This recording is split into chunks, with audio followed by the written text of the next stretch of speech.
दोस्तों नमस्कार, मैं राम सूरत यादव। आज देश में चुनाव का आखिरी चरण चल रहा है, मतलब 7वें चरण का मतदान शुरू हो गया है और ऐसे में आज 57 लोकसभा सीटों पर जो है मतदान होगा, जिसमें से 13 लोकसभा सीटें उत्तर प्रदेश से आती हैं। इसी 13 लोकसभा सीट में एक बनारस की सीट है, जहां से प्रधानमंत्री स्वयं चुनाव लड़ रहे हैं। लेकिन आज आपने देखा है कि चुनाव आज शुरू हो चुका है, लेकिन प्रधानमंत्री मोदी जी एक दिन पहले से ही ध्यान लगा करके तमिलनाडु में बैठे हुए हैं। मतलब आप कल्पना कीजिए, प्रधानमंत्री मोदी जी जनता को किस तरीके से भटकाने में माहिर हैं। आज जब चुनाव चल रहा है तो उनको अपने संसदीय क्षेत्र वाराणसी में होना चाहिए, क्योंकि वाराणसी से लोकसभा के प्रत्याशी हैं, लेकिन वहां न रह करके एक दिन पहले से ही वहां तमिलनाडु पहुंच करके ध्यान लगा करके बैठे हुए हैं। और पूरा विपक्ष इस पर बहुत बड़ा सवाल खड़ा कर रहा है कि प्रधानमंत्री मोदी देश की जनता को एक तरीके से गुमराह करने के, भटकाने के लिए ऐसा जो है कदम उठाया है।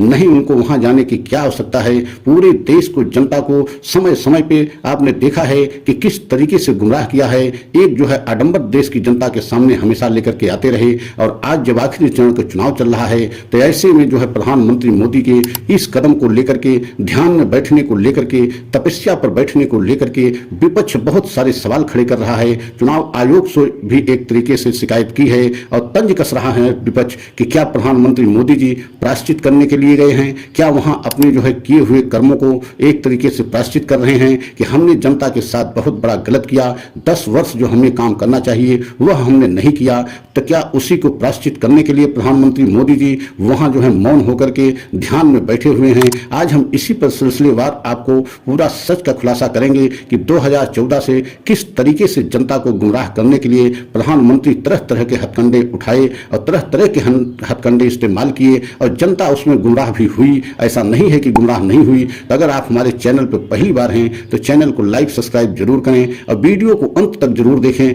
तभी पूरा आपको सच समझ में आएगा। तो सबसे पहले हम आपको 2014 में लेकर के चलते हैं, जब प्रधानमंत्री मोदी जी 2014 में पहली बार जो है प्रधानमंत्री पद के प्रत्याशी के रूप में पूरे देश की जनता के साथ सामने प्रचार प्रसार कर रहे थे। उस समय उन्होंने जनता को किस तरीके से लालीपाप दिखाया, सपनों के एक तरीके से अलग दुनिया दिखाई कि अगर हम प्रधानमंत्री पद पर जीत जाएंगे तो 15 लाख रुपए हर देशवासी के खाते में हम डालेंगे और हर वर्ष 2 करोड़ रोजगार देंगे, और जो विदेश में काला धन जमा किए हैं हमारे देश के बड़े बड़े राजनेता, उसको हम वापस ले आएंगे। लेकिन क्या आपने देखा है कि किस तरीके से प्रधानमंत्री मोदी जी अपने वादे से मुकर गए और देश की जनता को किस तरीके से मूर्ख बनाया। और उसके बाद कभी प्रधानमंत्री मोदी जी 15 लाख की बात को कहा ही नहीं, न 2 करोड़ रोजगार की बात उन्होंने माना और न ही काला धन विदेश से ले आए, बल्कि कई ऐसे बड़े बड़े जो है उद्योगपति या ये इस तरीके से जो हमारे देश में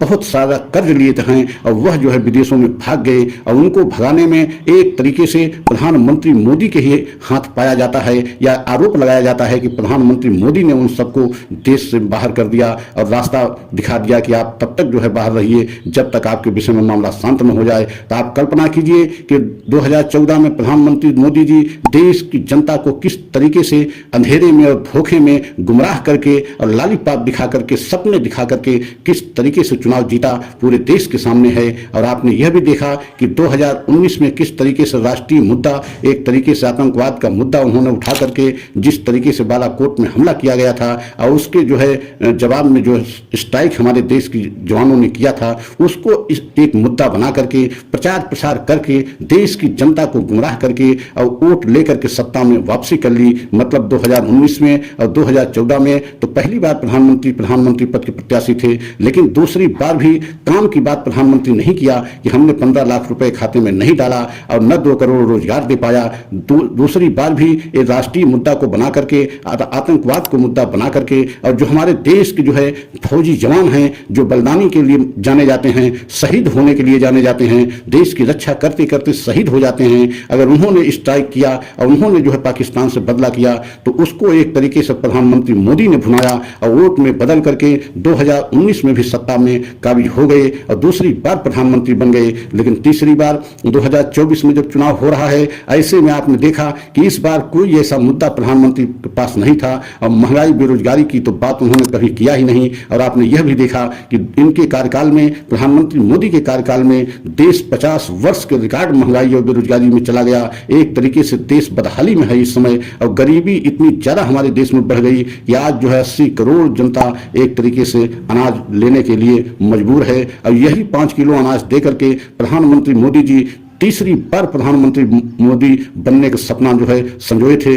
लेकिन इस बार इनका यह जो है मास्टर स्ट्रोक नहीं चला और देश की जनता में सरकार के प्रति पूरी तरीके से उदासीनता दिखाई दी और प्रधानमंत्री मोदी के प्रति पूरी तरीके से उदासीनता दिखाई दी, कोई उत्साह नहीं दिखाई दिया।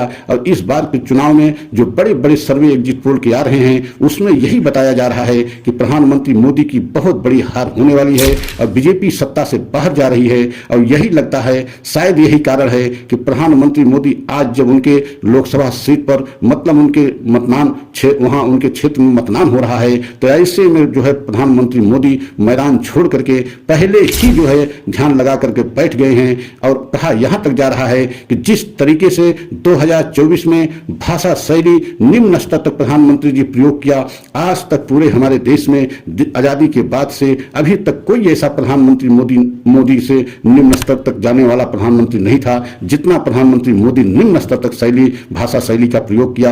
आप कल्पना कीजिए, मंगलसूत्र से लेकर के भैंस और तो कमरे, यहां तक कि मुजरा जैसे शब्दों तक का इस्तेमाल किया और यहां तक उन्होंने कह दिया कि विपक्ष तो मुजरा कर रहा है। आप कल्पना कीजिए कि किसी प्रधानमंत्री के पद की गरिमा को बनाए रखने के लिए और खासकर हमारे देश के प्रधानमंत्री पद इतना गरिमामयी है, लेकिन प्रधानमंत्री मोदी जी उसको भी नहीं बख्शा और हर स्तर पर उतर आए। लेकिन उसके बाद भी उनका हिंदू मुस्लिम कार्ड नहीं चला और तुष्टीकरण करने में असफल रहे। यही कारण है कि प्रधानमंत्री मोदी जी जो है चुनाव से पहले 7वें चरण की समाप्ति से पहले ही जो है ध्यान में लीन हो गए हैं। एक तरीके से फिर जनता को एक तरीके से बहकाने की कोशिश और एक बहुत बड़ा आडंबर रचने की कि हम तो देश की जनता के लिए हैं। और सवाल यह है कि देश की जनता के काम के लिए कभी प्रधानमंत्री 10 वर्ष में कोई बात नहीं की, वो चाहे महंगाई हो, चाहे बेरोजगारी हो, चाहे महिलाओं को उत्पीड़न हो। आपने देखा है कि महिला पहलवानों के साथ किस तरीके से उत्पीड़न किया गया, कोई और नहीं किया बल्कि बीजेपी के सांसद ने किया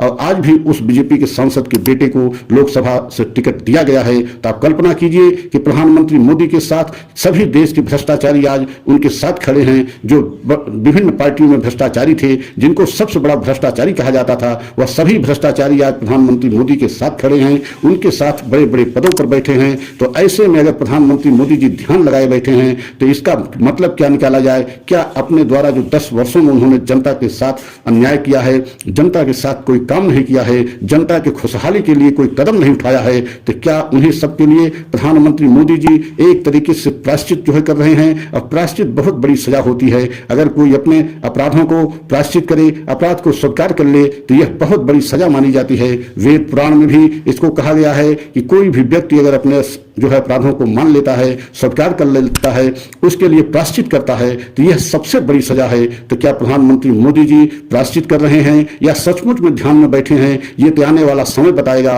और 4 जून को जब परिणाम आएगा तब पूरे देश के सामने आएगा कि प्रधानमंत्री के प्रति देश की जनता में अब इस समय क्या स्थिति है। क्या उनको तीसरी बार प्रधानमंत्री देश की जनता बनाना चाहती है या नहीं बनाना चाहती है, ये 4 जून को साफ हो जाएगा। लेकिन इतना तो तय है कि इस समय जिस तरीके से प्रधानमंत्री ध्यान में बैठे हैं, इसको लेकर के बहुत सारे सवाल खड़े हो रहे हैं। विपक्ष ने बहुत सारे सवाल खड़ा किया कि जब आखिरी चरण का चुनाव अभी शेष है, आखिरी चरण का चुनाव आज 1 जून को चल रहा है, ऐसे में प्रधानमंत्री मोदी को जो है अनशन पर और एक तरीके से ध्यान में बैठने का क्या मतलब है? पूरे देश की जनता को एक बार फिर प्रधानमंत्री जो है गुमराह करने की कोशिश कर रहे हैं। और प्रधानमंत्री मोदी ने यही हमेशा किया। मतलब विपक्ष के बड़े बड़े नेताओं का आरोप यही है कि प्रधानमंत्री मोदी देश की जनता को गुमराह करने में, उनको जो है ध्यान भटकाने में महारत हासिल की है। और वही प्रधानमंत्री हमेशा करते हैं, देश की जनता के लिए कुछ नहीं करते। यही सारे आरोप विपक्ष ने लगाया है। तो अगर आप समझ सकते हैं कि 4 जून को पूरी तस्वीर देश के सामने साफ हो जाएगी